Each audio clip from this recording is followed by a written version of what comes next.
ओम शांति 18 मार्च 2024। मीठे बच्चे, विचार सागर मंथन कर एक ऐसी टॉपिक निकालो जो सब जगह एक ही टॉपिक पर भाषण चले। यही है तुम्हारी यूनिटी। प्रश्न, कौन सी मेहनत करते करते तुम बच्चे पास विद ऑनर हो सकते हो? उत्तर, कर्म बंधन से अतीत बनो। जब किसी से बात करते हो तो आत्मा भाई समझ भाई को देखो। बाप से सुनते हो तो भी बाप को भ्रुकुटी में देखो। भाई भाई की दृष्टि से वो स्नेह और संबंध पक्का हो जाएगा। यही मेहनत का काम है। इससे ही पास विद ऑनर बनेंगे। ऊंच पद पाने वाले बच्चे ये पुरुषार्थ अवश्य करेंगे। ओम शांति। मीठे मीठे बच्चों को समझाया गया है, ये है मृत्यु लोक, उसकी भेंट में अमर लोक भी है। भक्ति मार्ग में दिखाते हैं शंकर ने पार्वती को अमर कथा सुनाई। अब अमर लोक में तो तुम जाते हो। शंकर तो कथा सुनाते नहीं। कथा सुनाने वाला ज्ञान सागर एक ही बाप है।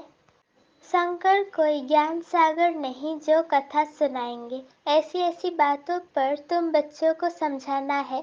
काल पर जीत कैसे पाई जाती है? ये जो नॉलेज है वो अमर बनाती है। इससे आयु बड़ी होती है। वहाँ काल होता नहीं। यहाँ तुम 5 विकारों अथवा रावण पर जीत पाने से राम राज्य अथवा अमर लोक के मालिक बनते हो।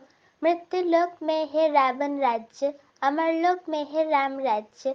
देवताओं को कभी काल नहीं खाता। वहाँ काल के जमघट होते नहीं। तो ये टॉपिक भी बहुत अच्छी है। मनुष्य काल पर विजय कैसे चक्र सकते हैं, ये सारी ज्ञान की बातें हैं। भारत अमरलोक था, कितनी बड़ी आयु थी। सर्प का मिसाल भी सत्युग के लिए है। एक खाल छोड़ दूसरी लेते हैं। इसको कहा जाता है बेहद का वैराग्य। जानते हैं सारी दुनिया का विनाश होने वाला है। ये पुराना शरीर भी छोड़ना है। ये 84 जन्मों की पुरानी खाल है। अमरलोक में ऐसे नहीं होता। वहाँ फिर समझते हैं अब शरीर बड़ा जर्जरीभूत हो गया है, इसे छोड़ नया शरीर लेंगे। फिर साक्षात्कार भी होता है। समझ को ही साक्षात्कार कहा जाता है। हमारी अब नई खाल तैयार हुई है, पुरानी को अब छोड़ना है। वहाँ भी ऐसे ही होता है। उनको कहा ही जाता है अमर लोक, जहाँ काल आता नहीं। आपे ही समय पर शरीर छोड़ देते हैं। कछुए का मिसाल भी यहाँ का है। काम करके फिर अंतर्मुखी हो जाता है। इस समय के मिसाल फिर भक्ति मार्ग में कॉपी करते हैं, परंतु सिर्फ कहने मात्र, समझते कुछ भी नहीं। अभी तुम तो समझते हो राखी उत्सव, दशहरा, दीपमाला, होली आदि सब इस समय के हैं जो भक्ति मार्ग में चले हैं। तो ये बातें सतयुग में होती नहीं। ये ऐसी ऐसी टॉपिक लिखो। मनुष्य काल पर जीत कैसे पहन सकते हैं? मृत्यु लोक से अमरलोक में कैसे जा सकते हैं? ऐसी बातों पर समझाने के लिए पहले लिखना पड़ता है। जैसे नाटक की स्टोरी लिखते हैं। आज फलाना नाटक है, तुम्हारी भी पॉइंट्स की लिस्ट हो। आज इस टॉपिक पर समझाया जाएगा। रावण राज्य से दैवी राज्य में कैसे जा सकते हैं? समझानी तो भल एक ही है, परंतु भिन्न भिन्न टॉपिक सुनने से खुशी होगी कि बेहद के बाप से बेहद का वर्षा कैसे मिलता है। जैसे सन्यासियों का अखबार में पढ़ता है, आज 125 बार यज्ञ रचा है, उसमें ये सुनाएंगे। यहाँ तो बाप कहते हैं मैं एक ही बार यज्ञ रचता हूँ, जिसमें सारी पुरानी दुनिया स्वाहा हो जाती है। वो तो बहुत यज्ञ रचते हैं, जुलूस आदि करते हैं। यहाँ तो तुम जानते हो ये रुद्र शिवा का एक ही यज्ञ है, जिसमें सारी पुरानी दुनिया स्वाहा हो जाती है, नई दुनिया की स्थापना हो जाती है और तुम जाकर देवता बन जाते हो। ये भी बाप तुमको समझाते हैं।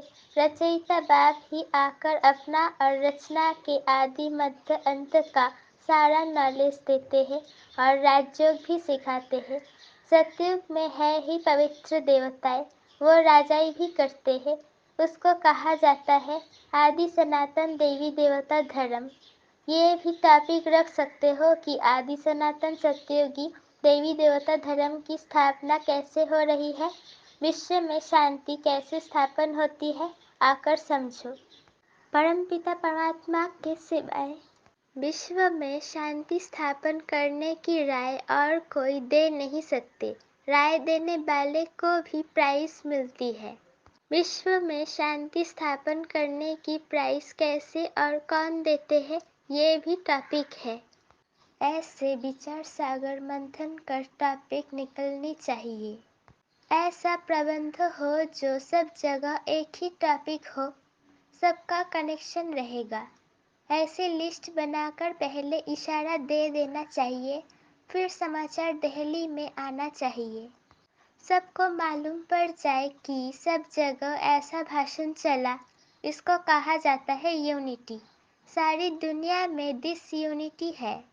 राम राज्य का गायन है, शेर गौ इकट्ठा जल पीते हैं। त्रेता में ऐसा गायन है, तो सतयुग में क्या नहीं होगा। बाकी शास्त्रों में तो अनेक कथाएं लिख दी है। तुम तो बाप से एक ही कथा सुनते हो। दुनिया में ढेर कथाएं बनाते रहते हैं।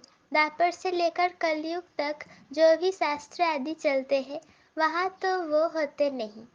भक्ति मार्ग की सब बातें पूरी हो जाती है। यहाँ तुम जो कुछ भी देखते हो, वो सब है इविल। उसको देखते हुए ना देखो, सुनते हुए ना सुनो। अब जो बाप समझाते हैं वही बुद्धि में रखो। हम संगम युगी ब्राह्मण कितने ऊंच है, देवताओं से भी ऊंच है। इस समय हम ईश्वरीय औलाद है, धीरे धीरे वृद्धि को पाते रहते हैं। इतनी सहज बात भी किसकी बुद्धि में नहीं आती है। हम ईश्वरीय संतान है तो जरूर स्वर्ग के मालिक होने चाहिए, क्योंकि वो बाप स्वर्ग की स्थापना करते हैं। करोड़ों वर्ष कह देने कारण कोई बात याद नहीं रहती है। बाप आकर याद दिलाते हैं। ये तो 5000 वर्ष की बात है, तुम देवी देवता थे, अब फिर तुमको वही बनाते हैं। सम्मुख सुनने से कितनी खुशी और रिफ्रेशमेंट आ जाती है। बच्चे जो सयाने हैं, समझो है, उनकी बुद्धि में आता है हमको बाप से बरसा तो जरूर लेना है। बाप नई दुनिया रचते हैं तो जरूर हम भी नई दुनिया में होनी चाहिए। एक बाप के तो सब बच्चे हैं, सबका धर्म, सबके रहने का स्थान, आना जाना सब भिन्न भिन्न प्रकार का है। कैसे आकर सब आत्माएं मूल वतन में निवास करते हैं, ये भी बुद्धि में है। मूल वतन में सीजरा है, सूक्ष्म वतन में सीजरा नहीं दिखा सकते। वहाँ तो जो कुछ दिखाते हैं वो सब है साक्षात्कार की बातें। ये सब ड्रामा में नोंद है, फिर सूक्ष्म वतन में भी जाते हैं, वहाँ मूवी चलती है। बीच में मूवी का भी ड्रामा बनाया था, फिर टॉकी बना है। साइलेंस का तो ड्रामा बन न सके। बच्चे जानते हैं हम साइलेंस में कैसे रहते हैं। जैसे वहाँ आत्माओं का सिजरा है, वैसे यहाँ मनुष्यों का है। तो ऐसी ऐसी बातें बुद्धि में रख तुम भाषण कर सकते हो। फिर भी पढ़ाई में टाइम लगता है, करके ये भी समझ जाए। परंतु याद की यात्रा कहा, जिससे धारणा और खुशी हो। अभी तुम यथार्थ रीति योग सीख रहे हो। बच्चों को समझाया है सबको भाई भाई देखो। आत्मा का तख्त तो ये है, इसलिए भागीरथ बाबा का सिंहासन भी मशहूर है। जब किसी को समझाते हो तो भी ऐसे समझो हम भाइयों को समझाते हैं। यही दृष्टि रहे, इसमें ही भारी मेहनत है। मेहनत से ही ऊंच पद मिलता है। बाप भी ऐसे देखेंगे, बाप की नजर भी भ्रुकुटी के बीच में जाएंगी। आत्मा तो छोटी बिंदी है, सुनती भी वही है। तुम बाप को भी भ्रुकुटी के बीच में देखेंगे। बाबा भी यहाँ है तो भाई अर्थात ब्रह्मा की आत्मा भी यहाँ है। ऐसे बुद्धि में रहने से तुम भी जैसे ज्ञान सागर के बच्चे ज्ञान सागर बन जाते हो। तुम्हारे लिए तो बहुत सहज है, गृहस्थ व्यवहार में रहने वालों के लिए ये अवस्था जरा मुश्किल है। सुनकर घर चले जाते हैं। वहाँ का वातावरण ही और है, यहाँ सहज है। बाबा युक्ति बहुत सहज बताते हैं। अपने को आत्मा समझो, बाप को याद करो, ये भी भाई है। इस दृष्टि से कर्मबंधन से अतीत हो जाएंगे। शरीर भी भूल जाता है, सिर्फ बाप ही याद रहता है। इसमें मेहनत करते रहेंगे तब पास विद ऑनर होंगे। ऐसी अवस्था में बिरला ही कोई रहता है। विश्व का मालिक भी वही बनते हैं। 8 रत्नों की माला है ना, तो पुरुषार्थ करना है। उच्च पद पाने वाले कैसे भी करके पुरुषार्थ जरूर करते होंगे। इसमें दूसरी कुछ भी बातें निकलती नहीं है। भाई भाई की दृष्टि स्नेह और संबंध हो जाता है, दृष्टि वो जम जाती है। इसलिए बाप कहते हैं तुमको बहुत गुह्य गुह्य बातें सुनाता हूँ। इसमें अभ्यास करना मेहनत का काम है। यहाँ भी बैठे हो तो अपने को आत्मा समझो, आत्मा ही सुनती है। सुनने वाली आत्मा को तुम देखते हो। मनुष्य तो कह देते आत्मा निर्लेप है, बाकी क्या शरीर सुनता है? ये तो रॉन्ग है। बाप तुमको गुह्य गुह्य बातें सुनाते हैं।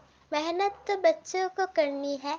जो कल्प पहले बने थे वो मेहनत जरूर करेंगे, अपना अनुभव भी सुनाएंगे। ऐसे हम सुनता सुनाता हूँ, तेब अर्थात आदत पड़ गई है। आत्मा को ही सुनाते हैं, मन मन भव। फिर वो उनको कहते हैं मन मन भव अर्थात बाप को याद करो। ये गुप्त मेहनत है। जैसे पढ़ाई भी एकांत में झाड़ के नीचे जाकर पढ़ते हैं, वो है स्थूल बात। ये तो प्रैक्टिस करने की बात है। दिन प्रतिदिन तुम्हारी ये प्रैक्टिस बढ़ती जाएगी। तुम नई नई बातें सुनते हो ना, जो तुम अभी सुनते हो वो फिर नए नए आकर सुनेंगे।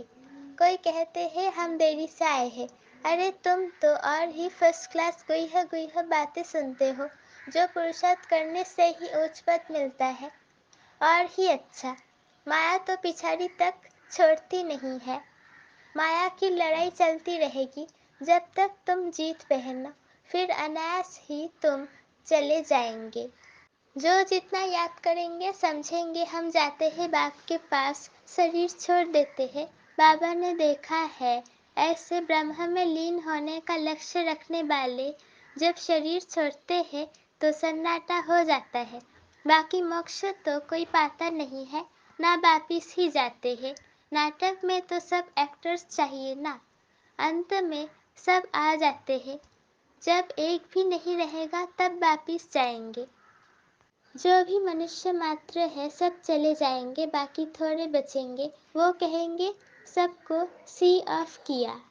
इस समय सतयुग की स्थापना हो रही है। कितने करोड़ों मनुष्य है, सबको हम सी ऑफ कर फिर अपनी राजधानी में चले जाएंगे। वो लोग तो करके 40-50 को सी ऑफ करते होंगे। तुम कितनों को सी ऑफ करते हो? सभी आत्माएं मच्छर सदृश चले जाएंगी शांति धाम। तुम आए हो साथ ले जाने और सबको भेजने के लिए। तुम्हारी बातें वंडरफुल है। इतने करोड़ों मनुष्य जाएंगे, उनको सी ऑफ करेंगे, सब वापिस मूल वतन में चले जाएंगे। ये भी तुम्हारी बुद्धि ही काम करती है। धीरे धीरे सीजरा बड़ा हो जाएगा, फिर रुद्रमाला रुद्रमाला बन जाएंगी। ये बात तुम्हारी बुद्धि में है कि रुद्रमाला रुद्रमाला कैसे बनती है। तुम्हारे में भी जो विशाल बुद्धि है वही इस बात को समझ सकते हैं। अनेक प्रकार से बाप समझाते रहते हैं याद करने लिए। हम रुद्रमाला में जाकर रुद्रमाला में आएंगे, फिर नंबरवार आते रहेंगे। कितनी बड़ी रुद्रमाला बनती है, इस ज्ञान को कोई भी नहीं जानते हैं। शुरू से लेकर इस ज्ञान को कोई जानते नहीं। तुम संगम युगी ब्राह्मण ही जानते हो। इस संगम युग को याद करो तो सारी नॉलेज बुद्धि में आ जाएंगी।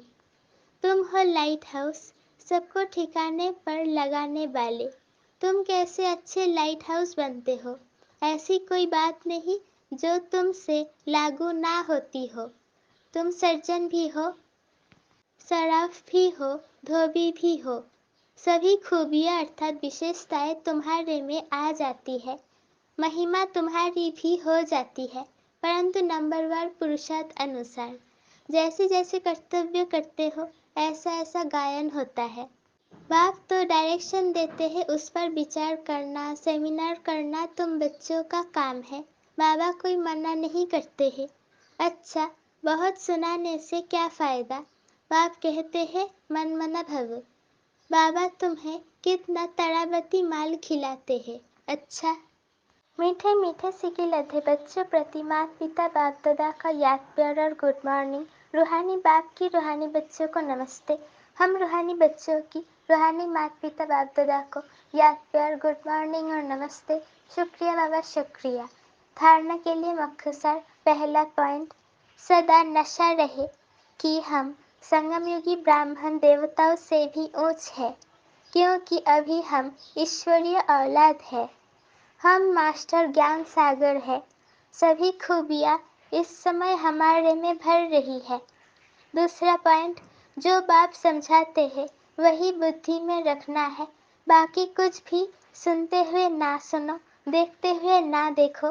Here no evil, see no evil. वरदान, ईश्वरीय सेवा द्वारा वैरायटी मेवा प्राप्त करने वाली अधिकारी आत्मा भव। कहा जाता है करो सेवा तो मिले मेवा। ईश्वरीय ज्ञान देना ही ईश्वरीय सेवा है। जो ये सेवा करते हैं उन्हें अतीन्द्रिय सुख का, शक्तियों का, खुशी का वैरायटी मेवा मिलता है। आप ब्राह्मण ही इसके अधिकारी हो, क्योंकि आपका काम ही है ईश्वरीय पढ़ाई पढ़ना और पढ़ाना, जिससे ईश्वर के बन जाए। तो ऐसी ईश्वरीय सेवा करने से ईश्वरीय फल के अधिकारी बन गए। इसी नशे में रहो। स्लोगन, बाप के साथ रहकर कर्म करो तो डबल लाइट रहेंगे। बाप के साथ रहकर कर्म करो तो डबल लाइट रहेंगे। ओम शांति।